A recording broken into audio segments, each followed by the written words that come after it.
I don't have any tooth. I'll admit it. I will brag. Those players did not just go and whip that ass for us to be like, oh, good game. No, we whipped your ass. We took $800,000. Now we're partying with it. Yeah, who cares if you're in the Power 5 conference if you don't win it ever, or you don't beat any of the teams in it? Like, what's the point of that? Wouldn't you rather win the conference and say, like, hey, my team is good, than lose the conference and say, well, our conference is good? Well, I'll tell you what, I got two teams that got me gassed up. It's going to be a hell of a battle.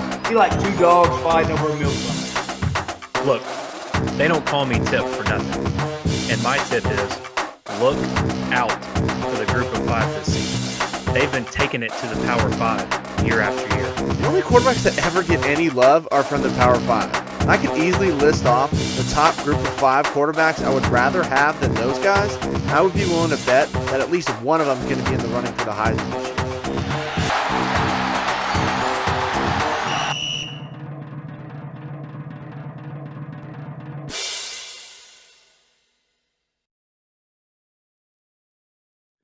Oh, it is great to see you gentlemen here today. I come before you as your new fantasy football champion of our league, and somebody's got some beeping going on, and I'm going to apologize for that. We don't know what it is. We can't figure it out, so that's what we're dealing with. It's a stud finder, and it can't find one. Ain't no stud in whatever room that is. But anyway, man, it's great to see you. We got a great show for you tonight. I haven't seen the fellas here in a couple weeks. So, Jesse Grisham, you've come on here with a lot of great T-shirts and outfits, but that might be your best one yet. Shout out to Thomas Tabor, brother-in-law. He decided I need a new teddy bear sweatshirt for the swag bear. Ain't no teddy bear. Yeah, That's that's a damn swag bear. right there. Mm-hmm. No, it is quite comfy, quite comfy. Hope you boys had a hell of a holiday and enjoyed the playoffs, the national championship. I did. I consider this a very successful year for a group of 5 guys. First year doing the podcast, and what we send a team to the Final Four. Yep. You're welcome. Next year, what's going to happen? Who knows? Yeah, we'll probably win the whole thing next year. At least make the championship. Yeah, ain't no doubt about it. Zeke Anderson, where are you at this fine evening? Look like you're traveling. New York City, baby. Wow. Well, thanks for. He's applying for the Giants head coaching job. You probably get it. I mean, my God. Or maybe the Dolphins. You might get that job, too. I mean, we have a whole show on the NFL, too. But, my God. Well, it's good to see you, Zeke. You doing all right, sir? Yeah, man. Great. Fly back in the morning. Good to see you guys. I feel like that beeping's coming from that hotel room, but we figured that that's going to be the goal by the end of the show today. That is horseshit. 100%. I have disconnected this phone. It ain't the phone. Hold dude. on. Put that back up, Zeke. Let's see the phone. I have disconnected the phone.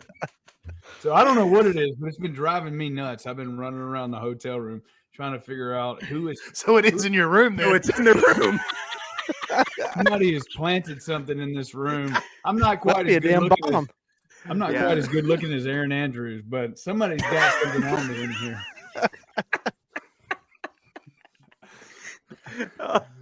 Oh boy! All right. Well, hey, Jeff Murphy. I hope you're feeling better. How are you this evening, sir?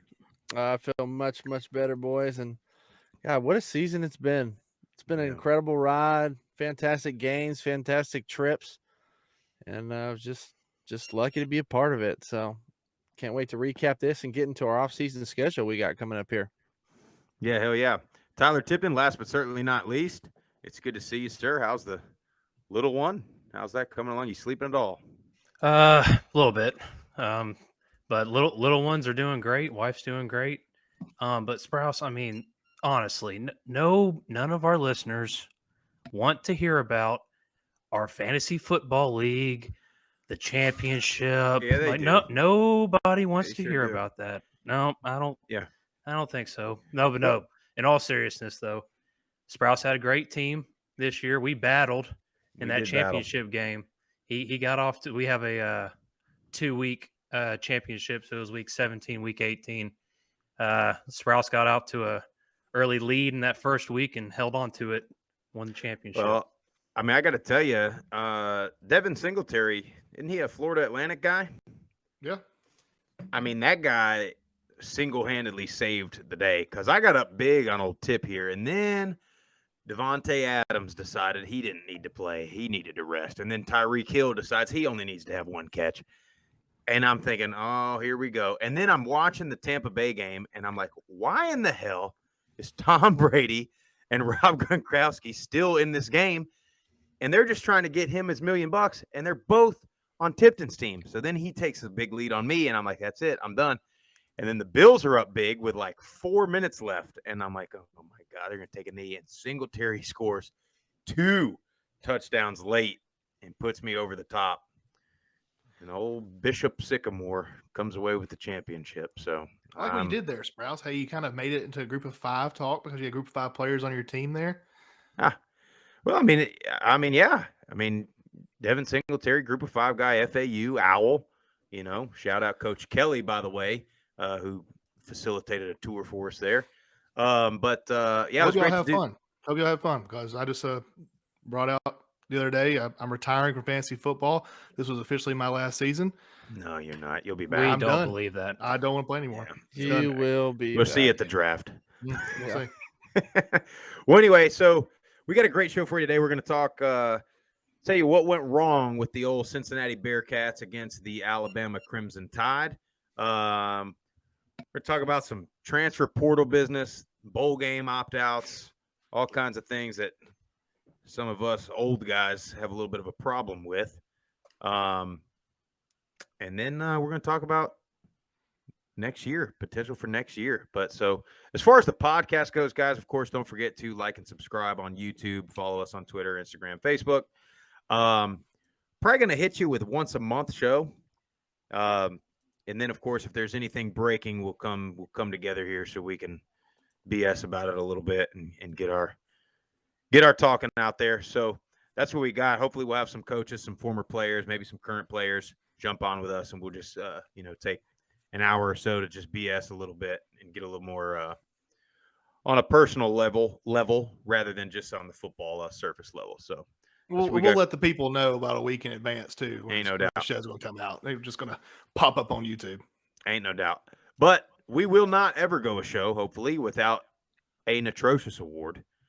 And I'm going to go to you, Swag Bear.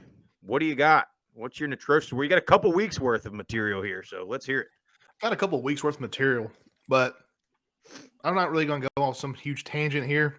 But something that drives me crazy, the day and age we live in right now, these bowl opt-outs, I totally understand it. If you're in a smaller bowl, guy's a first, second round pick, he's going to opt out.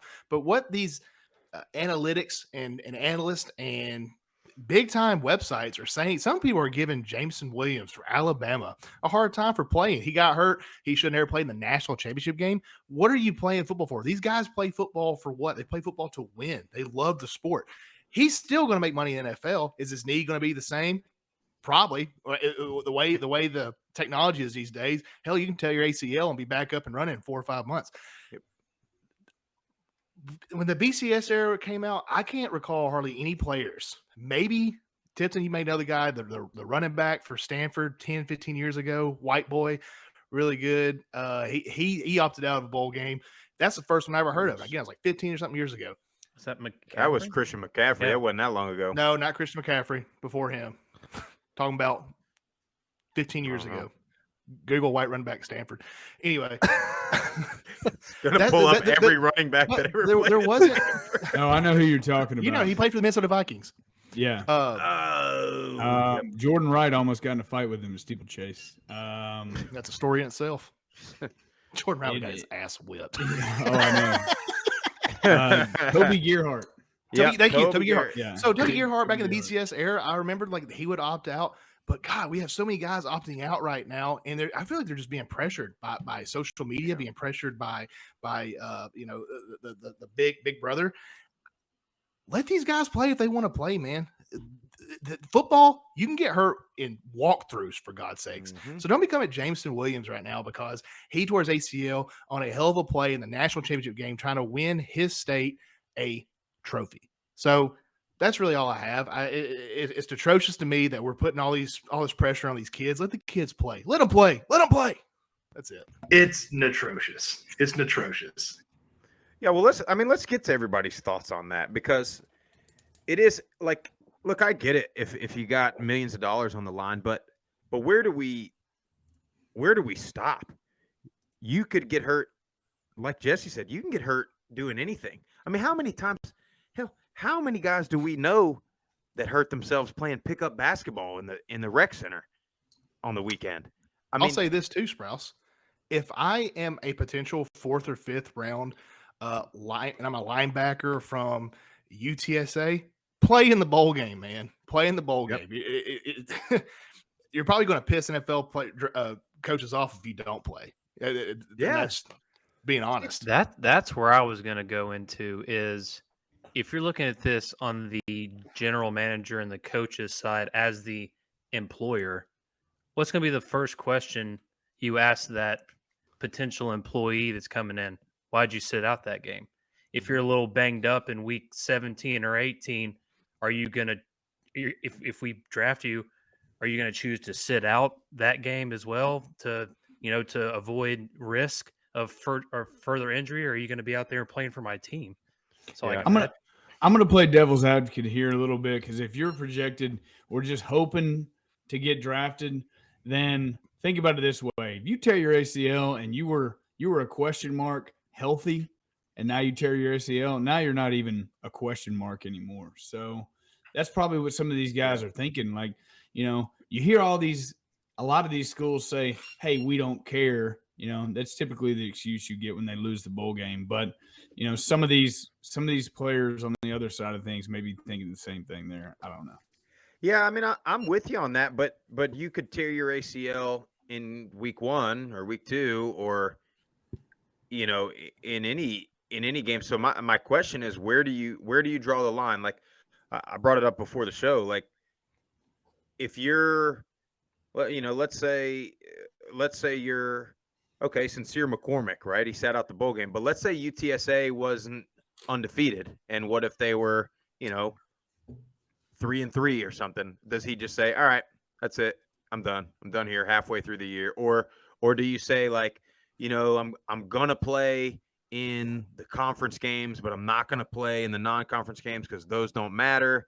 And then if you're the coach, what do you do? Because he's super talented, right? You want him to play, and you got to massage an ego probably a little bit. Not saying McCormick, I don't think, is that kind of guy, but you got to keep him there. You got to keep him from transferring or whatever. So You watch, Sprouse. You watch, because I think it was Nick Bosa. Didn't he sit out his whole senior year because he was hurt? And then you had COVID happen. You had players sit out because of COVID. Maybe so. But I really think if you don't start paying these players even more, and I know they have NIL deals. If you're probably a top player, you're having a hell of an NIL deal.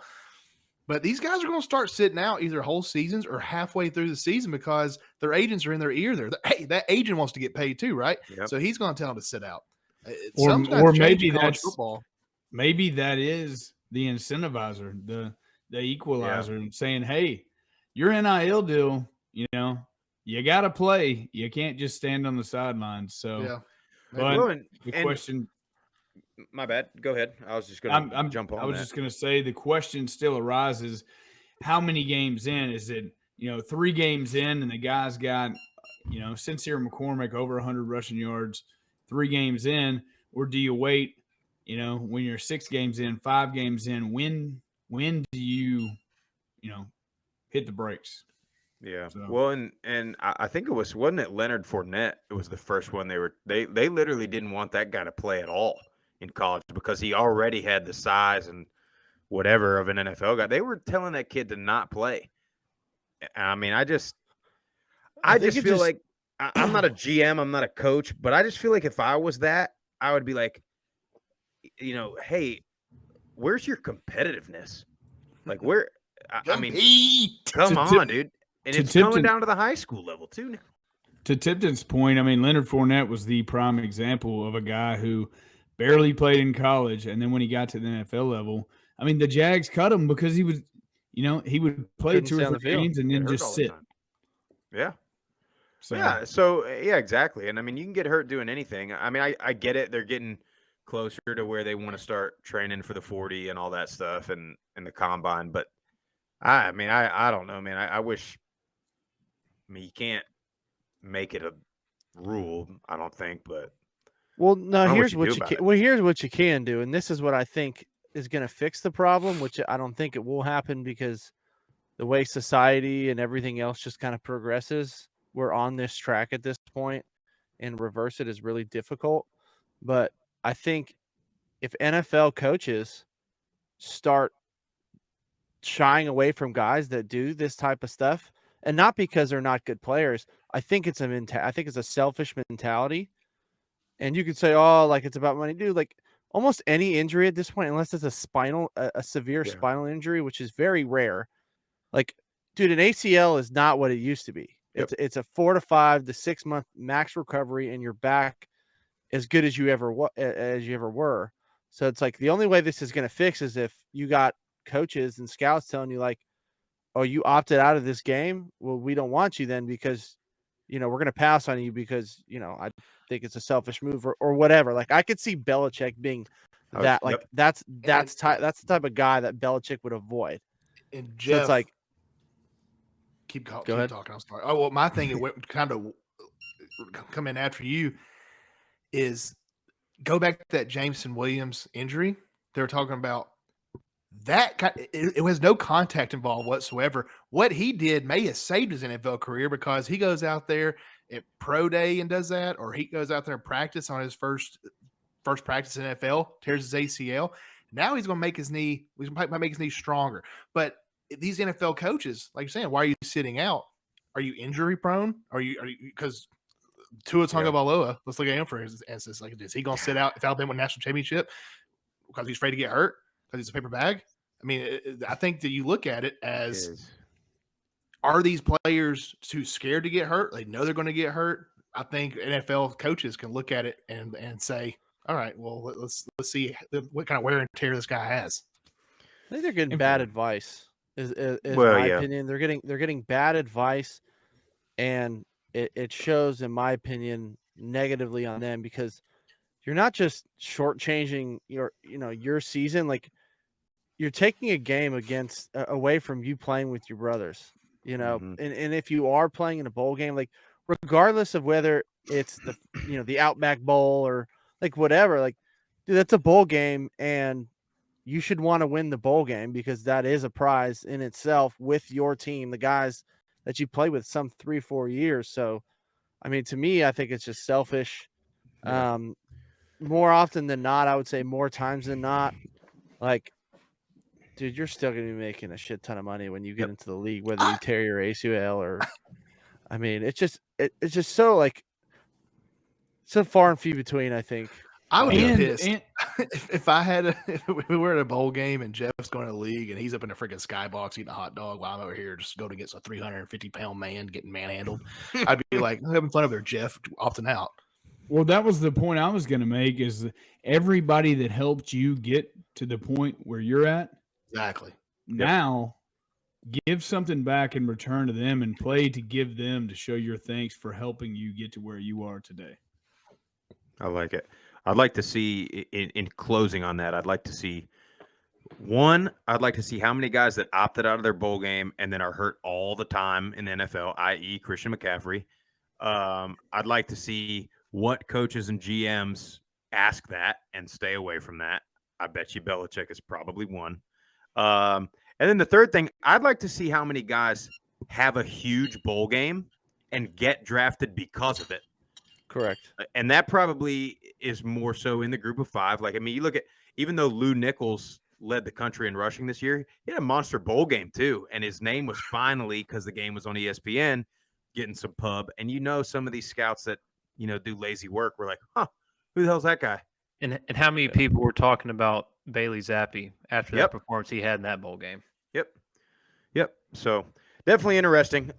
Real quick, just to hit on, I mean, it's not group of five, but we got to hit on Georgia, Alabama national championship. I tell you, Zeke, as a long snapper special teams guy, I mean, you had to love that thing. Or damn 9-6. It was not the most exciting first half. I'll tell you that. So, Do you watch games like that, or like in a pressure situation where everybody's got their eyes on the kicker? Are you like, this damn snapper better snap the hell out of this thing? well, sometimes, I mean, if you look at the field goal that was Quarter blocked turn, by Zeke. Georgia, Quarter turn and the holder. yeah, no, if you actually look at the one that was blocked, that guy came right up through the A gap. So, old boy didn't get his head up quite quick enough. So, allowed somebody to get in there and get a hand on that football. Can't have it.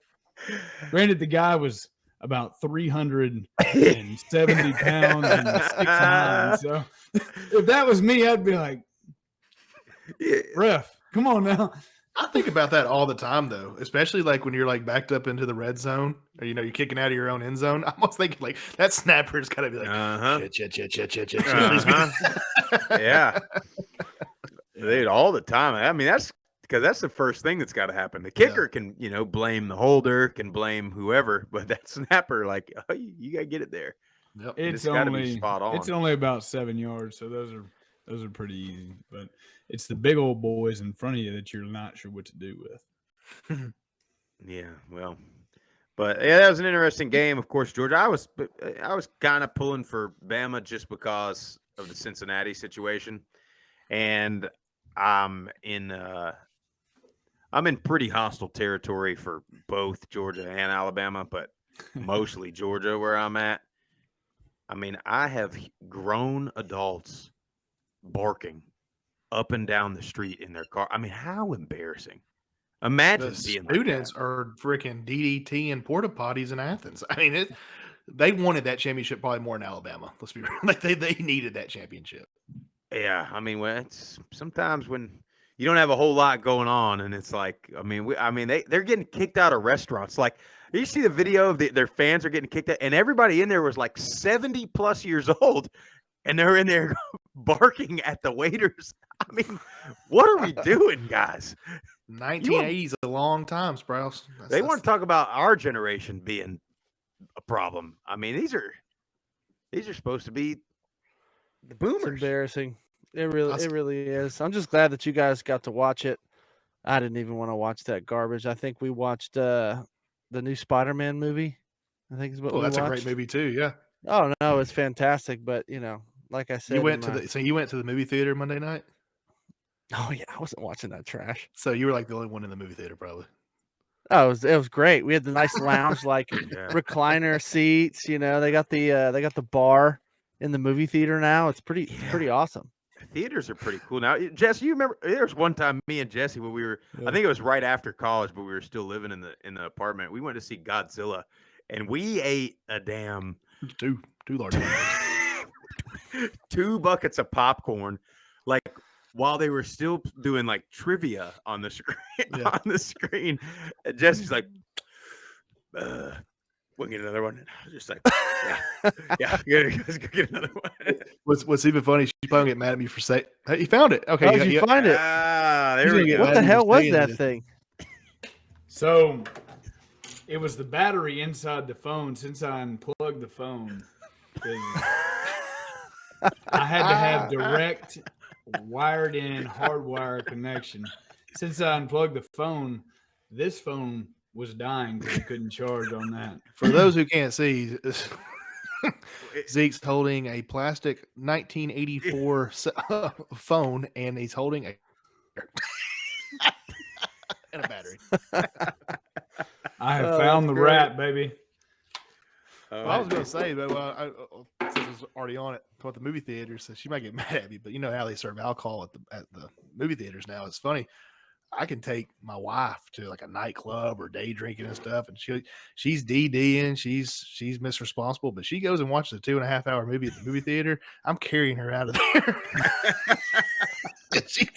she loves the Moscow Mule, sitting down watching a nice little, Spider-Man. Oh man, that's good stuff. Well, I think most important item on the docket today is Cincinnati, Alabama. Here we go. Congratulations, Cincinnati! Awesome season. Kind of looked like they laid a little bit of an egg, but Jeff, I want to just start with you as a quarterback. offensively for Cincinnati, what do you think went wrong? Because they had their opening drive was a really good answer to Bama's first drive, and then after that, it was really nothing. Yeah, I don't necessarily know exactly what their thought process was, but I love the tempo. I love their first drive, but then it seemed like it got a little flat. They got conservative. I don't know if that's just both teams kind of settling in, not knowing what to expect if Bama's defense, kind of had them figured out after that point. But the thing I was worried about was on both sides of the ball was the line, both lines, offense and defensive line. And since he had a hard time running the ball, and anytime you have a hard time running the ball, it affects everything else. And then, you got to give credit to Bama. I mean, they're a fantastic team. They made it to the championship. I mean, and we talked about this as well. Like Cincinnati didn't have a receiver that really could make something happen. So like every pass you was throwing, like there was a guy on his back or, covering the receiver. So there wasn't a lot of room really for those receivers. They weren't getting separation. So it makes everything else, tougher. They were pressure up in his face and Desmond Ritter's face. I mean, it was just, I think their defense did a good job. And then, offensively, I mean, Bama knew exactly what they needed. He's like, we're not going to play this game. We know your strength is the DBs. We're going to run it until you can stop us. And well, even that though, like even Bama, like, and I was seeing some Bama people on Twitter and on social media, like even they kind of went away from the run a little bit at times, and it was like, yeah, but when they needed, I mean, I don't think they threw it in the first two drives, maybe twice. Yeah. I mean, it was all run, and they were like, stop it. And I don't know why. And this is the other thing that bothered me. I don't think the whole game, like Cincy, they had two safeties back. They stuck with that the whole game. And I was like, at what point are you going to bring that extra guy in the box and make them beat you with the throw? I mean, those corners they held their own. They didn't really give up any like monster, like big plays or anything. So I don't know. That was kind of frustrating from a defensive coordinator standpoint. Yeah, like it was funny because when we talked about it pregame and Jesse was talking about Slade Bolden, and then in that first drive, he had like the two catches right away, but I don't think he had a catch after that. And then he got a touchdown. Yeah, he had the first touchdown, and then you're right. I mean, Gardner and Bryant. I mean, I know they didn't throw it a ton, but like when they did, I mean, them guys, and Gardner's pretty good in the run too. I mean, he fought off a block. He's pretty and damn made good, a tackle behind the line of scrimmage. I mean, he's full complete. Yeah, there was. Let me say this. Let me say this real quick, Sprouse. Yeah, I'll tell you what.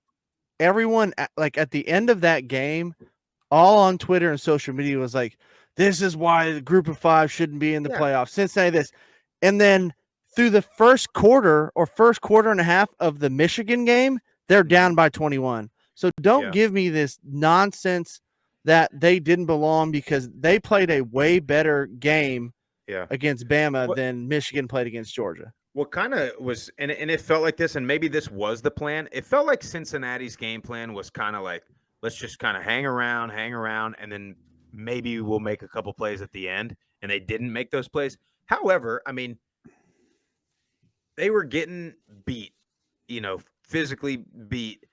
But it got to, early in the fourth quarter, and it was still like a 10-point game. I mean, they were still in the game where Michigan, after 3 drives, you were like, oh yeah, this thing's, hey, they're out of it.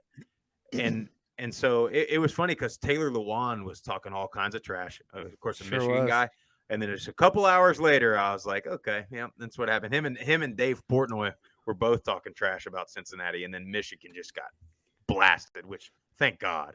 I mean, here's my thing, and I have to say this, and I was pretty fired up the day of the national championship because I saw Taylor Lewan's tweet about that. But I mean, if you want to go that low and be that ignorant to say that Cincinnati didn't belong, then that means you don't believe in the current playoff structure. That means you believe that it should be old school BCS, and you should pick your highest ranked teams to play the two, because that's essentially what you're saying.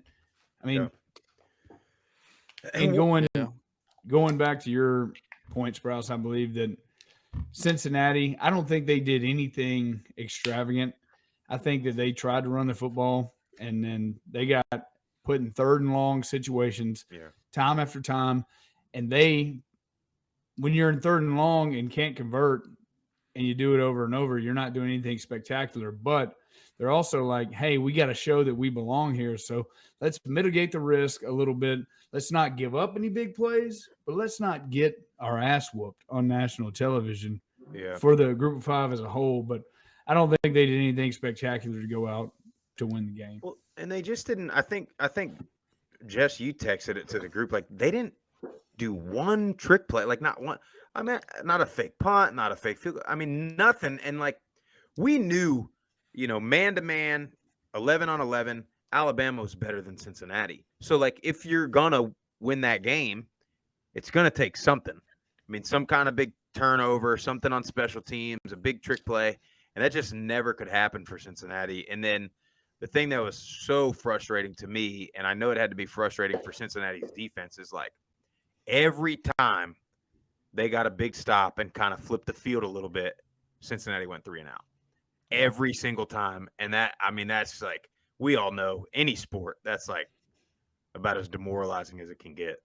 But they tried to establish a run, got stuffed, then it was 3rd and 12, and then they couldn't convert. I mean, I knew they were in trouble whenever they got the interception, and they're like they're already in the red zone, and they got another field goal. Yeah. But my 2 cents about Cincinnati is this: I think they played their ass off. They had to. I think Alabama, without injuries, is still the best team in the country, and I know we are all 5 against saying like, "Oh, that's mentally that's a win." There may be an L on the scoreboard. This isn't just a regular Power 5 team. This was Alabama. This was the number 1 team in the nation. They went out there on national television. Like Zeke said, they did not get embarrassed. The defense played their ass off. They didn't throw the ball because they couldn't throw the ball. I'm talking about Alabama. Mr. Heisman, he couldn't because he had Cincinnati linebackers in his face all night. It was fun to watch. Yeah. But size, Alabama did what they were going to do. They just ran the ball.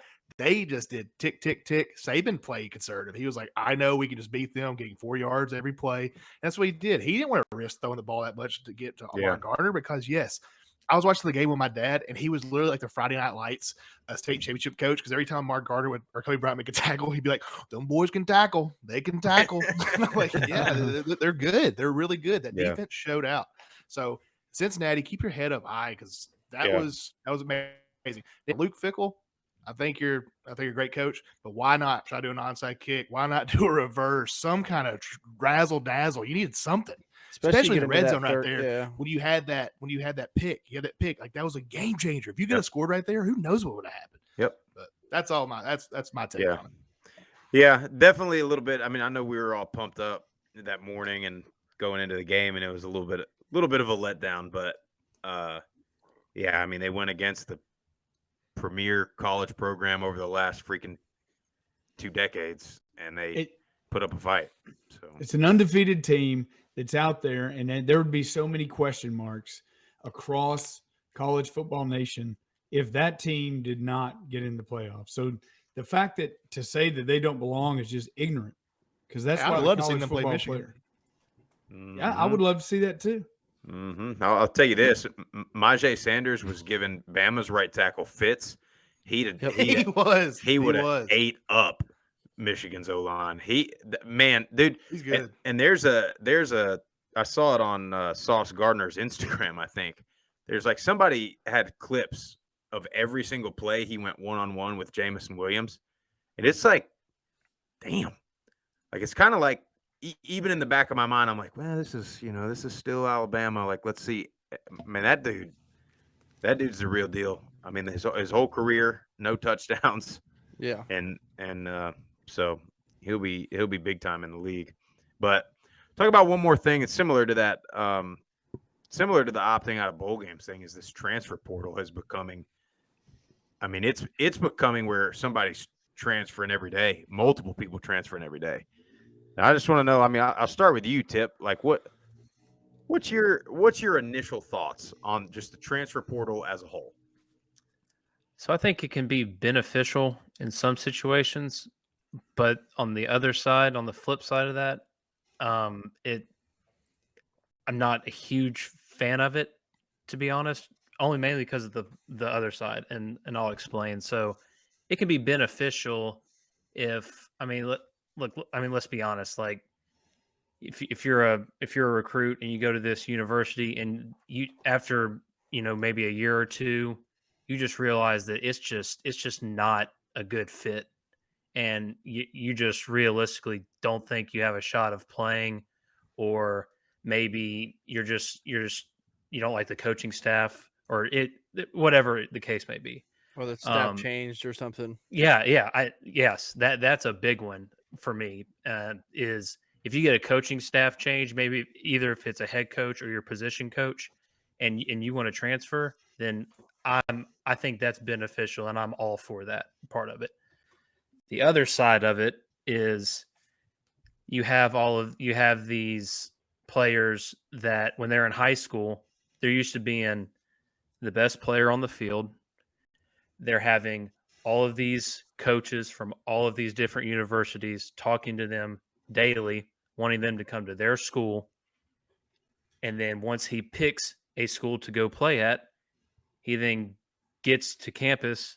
They're going through practice, and then he then realizes that everyone here is just as good, if not better, than I am. And then next thing you know, you're seventh on the depth chart at your position, and you after a year or two of sitting on the sideline, and maybe you're just not wanting to put that effort into trying and getting up the depth chart, you look at it from a standpoint of, well, maybe I should just essentially, I don't want to call it like quitting, but you're essentially just like, well, I know I have an opportunity to go to another school to try and get some playing time. So I'm going to essentially just not try and put in the effort and work hard to earn this spot. And I'm going to just go in the transfer portal and try and go to another school where I can play. Tim, it essentially sounds like you're making fun of Tate Martell. I don't appreciate it. All right. The guy went to Ohio State. He tried his hardest for 6 months. Then he decided to go to Miami. He gave it a good 7-month spiel, goes to UNLV.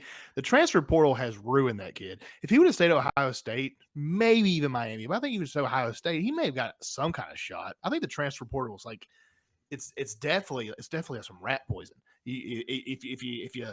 If you leave and then you ball out, you start right away at the next school, then great. But it's just like, what are you going to do at the next school if you don't play? You're going to just keep transferring, especially if you're a player like you're a 5-star athlete. You think you're in the NFL? Yeah, and in Tate's situation, it just, to me, if I'm another coach, or if I'm a coach, I think that looks bad. He lost the start. He lost the starting job. I'm not even going to try and put in any effort to earn that starting job. I'm going to transfer to Miami. Goes down there, loses the starting job, and then same thing. And so here is a stat that I saw about the current transfer portal. And so this is from December 28th. So it might be, the numbers might not be completely accurate, but I bet the percentages are close. So this is from Rivals NCAA transfer portal Twitter page. It's at Rivals portal. So again, they posted this on December 28th. As of from August 1st to December 28th, there was 911 FBS scholarship players in the portal. Out of those 911, scary number, 32 players flat out just withdrew their name from the transfer portal because they weren't getting it. I'm assuming that no coaches were talking to them, anything like that. So they just withdrew, or whatever the case may be, they withdrew their name. 243 of those players announced a new school. So that's 27%.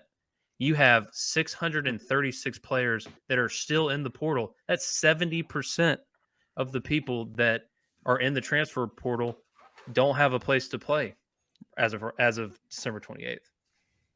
I mean, and we've heard that from a lot of coaches we've talked to as well, throughout the season, that it's not like these kids are getting, again, misled by whoever's talking to them, thinking that this is what you need to do.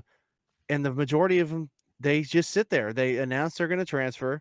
They sit in the portal. Nobody picks them up, and they either stop playing or they like transfer down. Yeah. Yeah. Go ahead, Zeke. Yeah, so what I was going to say on this, like the transfer portal is great for the prime example that everybody knows, like the Jalen Hurts Tua situation in Alabama. Like there's a situation right there, and where you got two primetime players that deserve the spotlight. So there's one. Another great thing for the transfer portal is, I'll give this example. So when I first walked on to MTSU, G.A. Mangus was the offense coordinator. He ran a pro style offense, right? Well, he left to go be the quarterback's coach at South Carolina under Spurrier. And then they brought in this hot dog slurping great offense coordinator by the name of Tony Franklin.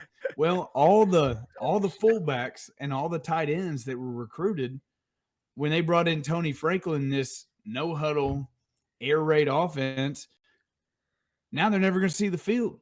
They don't use fullbacks. And this was before your basketball style tight end. So the tight ends didn't even get played. I mean, so now if they transfer, they lose a year. So I think the transfer portal is great for the Jalen Hurts Tua situation and the coaching change situation, where you get players in there that they change offensive schemes and they're never going to see the field. But I do think, to add to Tipton's point, and I mean, it hinders, and I know Murph and I have talked in this as well, it hinders the ability to compete for a starting job and make people better.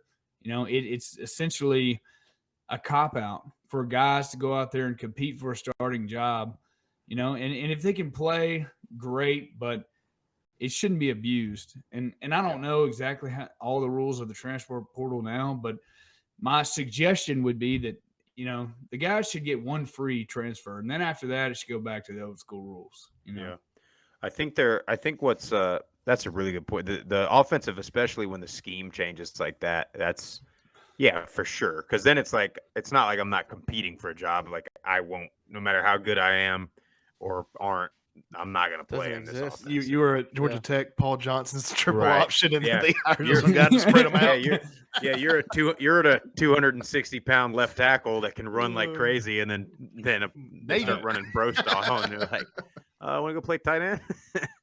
But I'll tell you, like, I think what's happening and how it's getting abused is alongside this NIL deal, because what's really rubbing me the wrong way is when they have a coaching change and these players immediately commit to the new school where the coach just went, which that means that player was essentially being recruited before they were in the transfer portal, whether that be by the actual coach saying, hey, heads up, I'm about to take this job. Yeah, I think you're good enough to play here, whatever. Or it's done behind the scenes by the NIL, and they're saying, hey, you had a really good year. Why don't you come play at X SEC school, because you'll get this many thousands, or maybe, I don't know what they're getting these days. But it sounds really familiar, Sprouse. Are you? We were high on Billy Napier for the entire season, and that scumbag goes to Florida and immediately puts on the SEC hat and starts doing all this bullshit. He's taking all the players, he's taking all the staff, all the way to the interns are going. But here's the counter to that. These coaches go out there and they recruit these players. They bring their players into that program. They get them to come. So why can't they take the players that they recruited, the players that want to play with them, and the coaches that want to work under them? So that they that's can. a counter. They can, but they can't do it in the way that they're doing it. They gotta. I feel like they got to come to this country legally, Zeke. like you got to follow the process.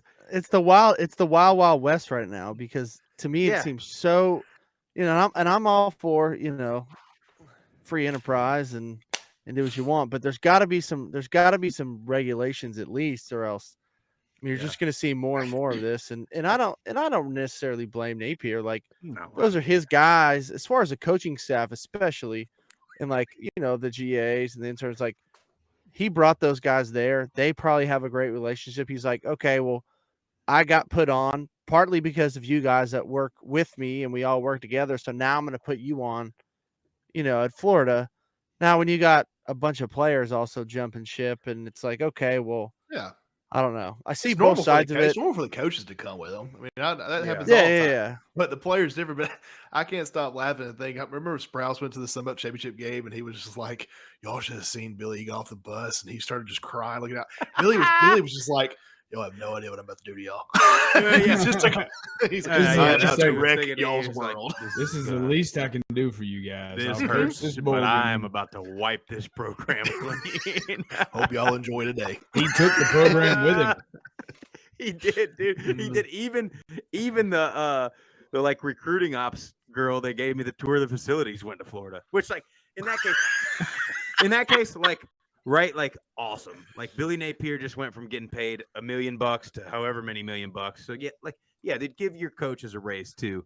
But the play, like, again, I don't know. I was never good enough to be transferring or opting out or anything like that or any of that stuff. Wait a minute, like, now you were an Air Force guy and came on down. I did transfer. But anyway, there were some Honorably circumstances involved with that. Okay? transfer. It was certainly an honorable transfer. Up in the fountain after 6 months. But anyway, so but like, if I'm a guy that's, because I saw one of their DBs just transferred to LSU, so like I'm guessing that guy probably grew up an LSU fan, but then LSU took a huge deuce on him and didn't recruit him at all, and Louisiana does. So my thing is like, that's like taking back an ex that cheated on you or something. Mhm. Yeah. I mean, it's just, like, to me that doesn't make sense. And like, Hell, Sprouse happens every day. yeah, but like, I mean, I don't know, man. I just don't.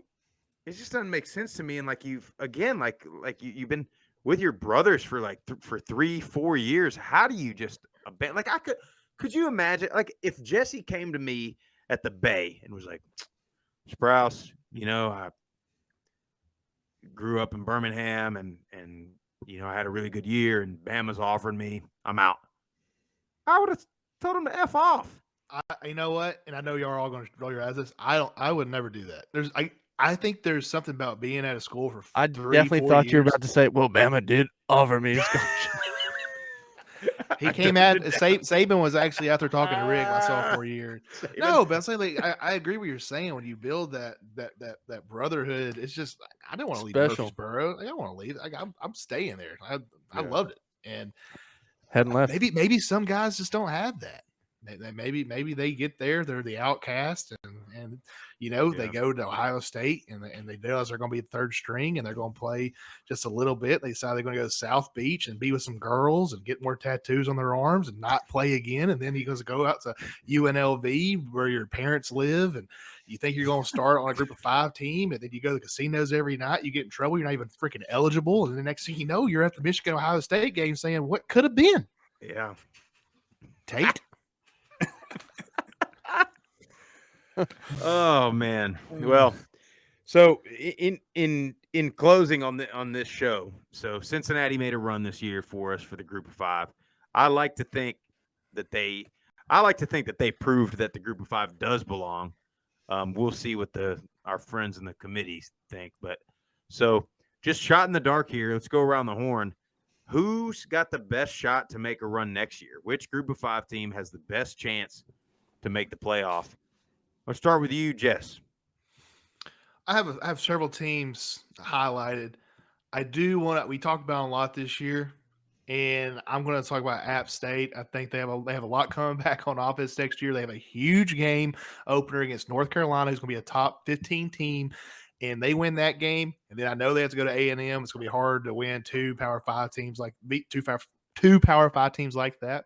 But I think that App State, with the culture they have there, they can make a run for it next year. Yeah. But my dark horse for next year, Tulsa. Tulsa. I'm sticking with them again for next year. You watch. There's okay. 2 minutes, and I'm done. First thing, I was too hard on them this year. They were actually a really good ball club. They lost to Ohio State by like 17 points. They barely lost to OSU, who we saw how good they were. And then they lost to Cincinnati. And then Wait, you're forgetting one team they lost to.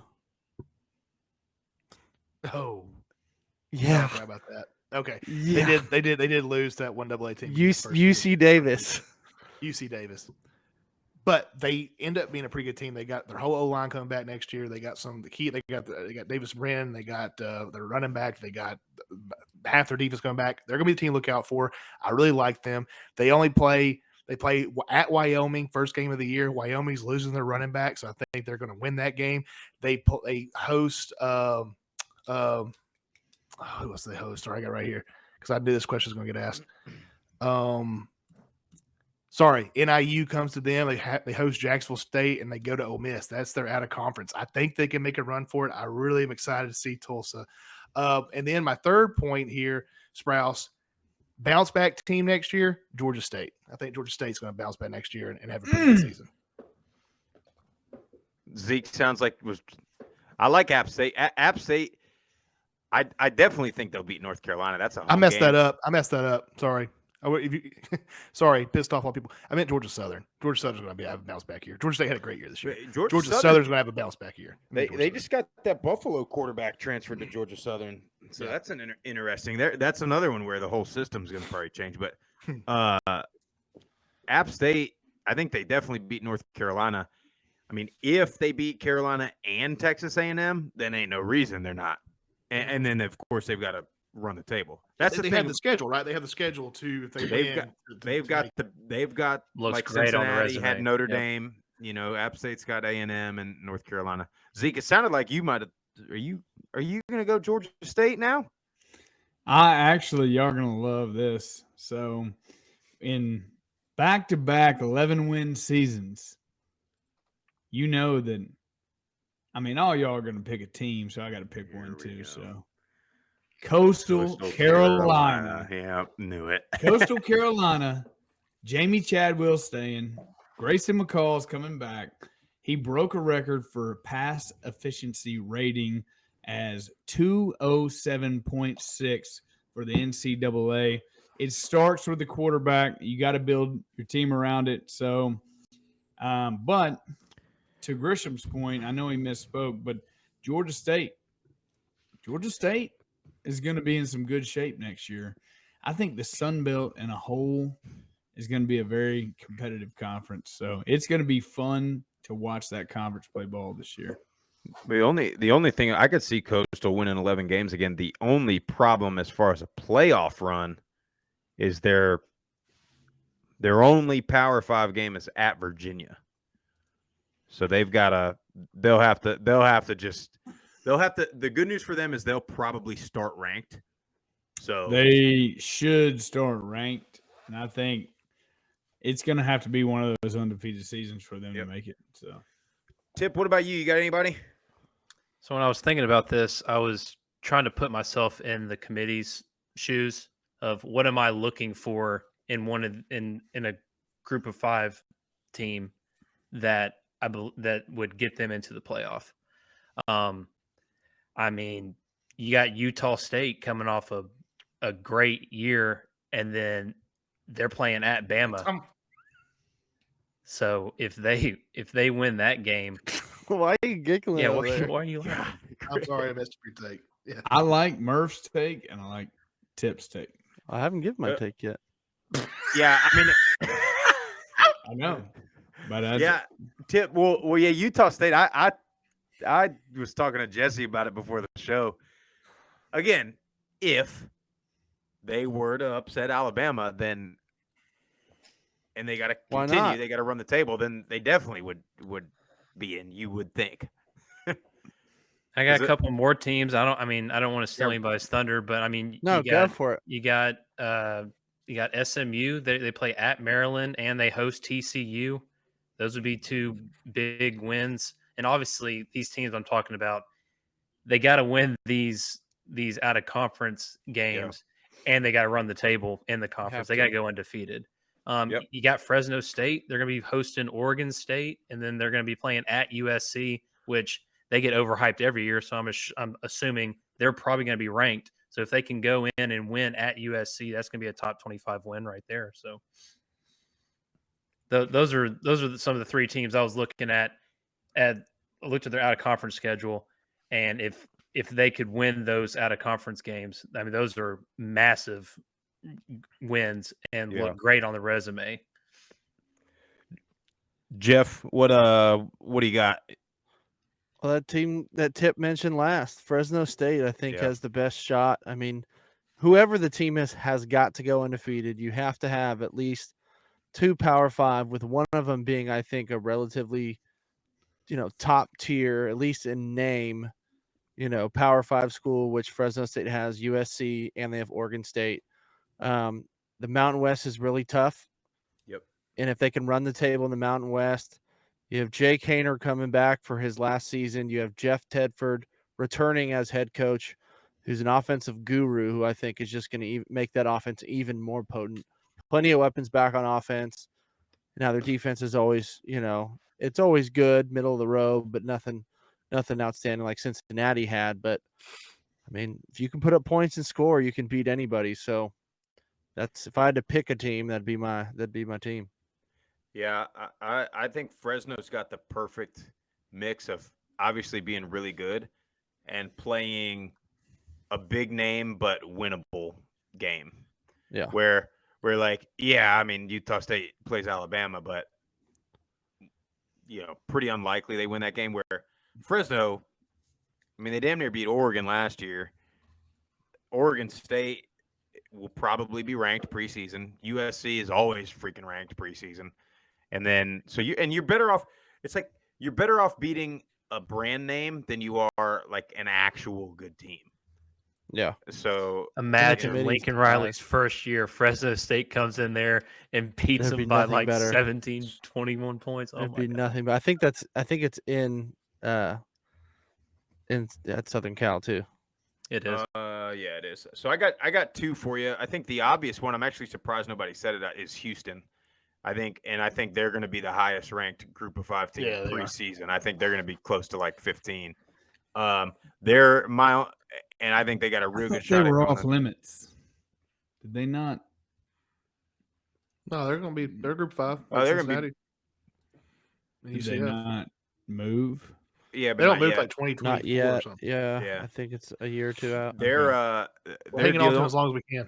Yeah. Sorry about that. No, you're good. Only thing I'm concerned with them is their 2 Power 5 games are at Texas Tech and home versus Kansas. Good news is I think they win both of those. Bad news is who cares? They're also in a giant. This might be the biggest Week 1 game. Group of 5 versus Group of 5. Houston's at UTSA to open the season, so that's a monster for both of those teams. And then my second one, Mountain West, San Diego State, for the same reasons that Murph said about the Mountain West. I mean, you're going to have 4 or 5, maybe not ranked, but really quality wins if you run the table in the Mountain West. And then they are home versus Arizona, and they are at Utah, which Utah will more than likely be ranked. So, I don't know. I don't know if we got a shot or not. I mean, Cincinnati's still going to be good. I don't think they'll be quite as good. You got UCF will make some noise. Louisiana, so hard to tell because their whole damn team's in the transfer portal. So the thing that sucks is in our eyes, and we all agree on this, Cincinnati, I think, held up and showed why they do belong. Unfortunately, I think there's enough idiots and people in the committee that were looking for any reason for them to not have another Group of 5 team in it, and they'll be like, well, they played Bama last year and lost by this, when the easiest argument against that is like, well, how much did Michigan lose by? Jeff, all they have to do is look at the previous 4 or 5 years. Look at Michigan State the first year the playoffs happened. Or not first, but the second year. And then you had Notre Dame last year, and you had Oklahoma, and you had what Clemson did to Ohio State a few years back. I mean, it happens. I know it's the Group of 5 where they're going to definitely put more of a bullseye on them. But let's touch on. I think Cincinnati played great. I still think they played awesome. Let's touch on this real quick because this is all why we're doing this. People seem to get so offended by an underdog team coming in and playing in the big game. Why is that? Is it because they're jealous that their team is not there? I mean, why do people get so upset? Because they're fighting with another conference to battle for the most competitive conference in there. You know, it's just it's baffling at times. It's really, really funny to hear the arguments because they have no reason. It's small-mindedness, and they think that the schedule that Cincinnati took to get there was easier compared to, I'm just going to say, like a Tennessee Vols. They're probably looking at it as like, well, we had to play Georgia, we had to play Auburn, we had to play Alabama, and I mean, and they have valid points. Their strength of schedule is hard, but Cincinnati, I honestly think Cincinnati had Tennessee's schedule, they would win more games than Tennessee would have. 100%. Yeah. Yeah, I mean, you can just look at the bowl records. I mean, if you want some type of comparison, that's our only way to know. I mean, what the first 5 SEC game, versus other teams, lost all of them. They lost all of them, and they lose every bowl game except the playoffs. No, so I mean, it's what we say all the time. You have Alabama, you usually have one other team, and everyone else is everyone else. Yeah, I think too, like these guys are they're so wrapped up in history and tradition and money that they think all of that equates to a good team. And sure, a Tennessee or a Nebraska historically are probably better football programs than a Cincinnati, but in the year 2021, if you line them up on the field, they lose. I mean, it's as simple as that. But they're so wrapped up, and the committee is so wrapped up. That's why USC gets ranked every year. That's why Miami gets ranked preseason every year. That's why Texas, and they're just so wrapped up in all that, and they're wrapped up in a couple of 4- and 5-star recruiting rankings, guys that probably aren't even going to play the first year or two, and it puts the group of 5 in a spot because they'll be at best, top 20, and USC is going to get ranked probably like 7 or 8 just because they got a new coach and they think that automatically means wins. But anyway, that's all we got for y'all tonight. I hope you enjoyed the show. Don't forget, like and subscribe, YouTube, follow us, Twitter, Instagram, Facebook. We will see you in a couple of weeks, probably be right around, I don't know, is signing day still the first Wednesday in February? Is that still what we're dealing with? It's one of the days. Something like that. Yes. But anyway, that's all we got. Hope y'all have a good 2022. We'll see you in a couple weeks. Group of 5 guys, we're out of here.